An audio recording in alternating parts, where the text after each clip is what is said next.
Back to news. Alluri జిల్లా అరకు లోయకు పర్యాటకులు queue కడుతున్నారు. వీకెండ్ కావడంతో పెద్ద సంఖ్యలో అరకు టూరిజానికి వెళ్లారు.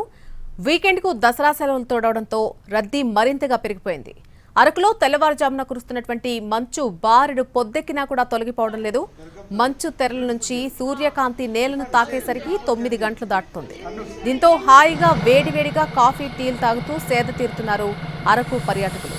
తగ్గుముఖం పట్టడంతో అరకు ఏజెన్సీలో ఉష్ణోగ్రతలు 17 డిగ్రీలకు పడిపోయాయి. వాతావరణం ఆహ్లాదకరంగా ఉండడంతో ఇటీవల అరకు సందర్శకులు పెరిగిపోయారు.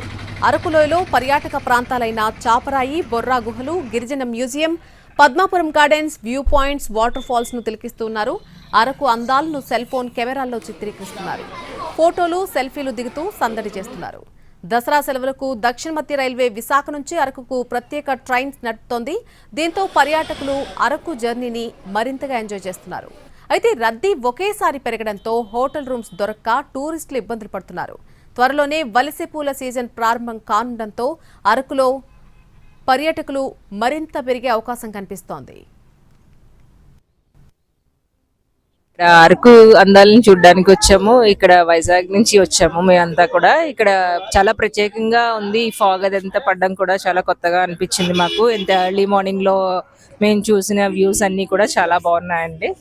ఇక్కడ మ్యూజియంస్ కానీ, మనకి రోజ్ గార్డెన్ కానీ అన్ని చాలా బాగున్నాయి. చాపరాయి ఇవన్నీ కూడా చాలా బాగున్నాయి. ఇక్కడ తిలకించాల్సినవి చాలా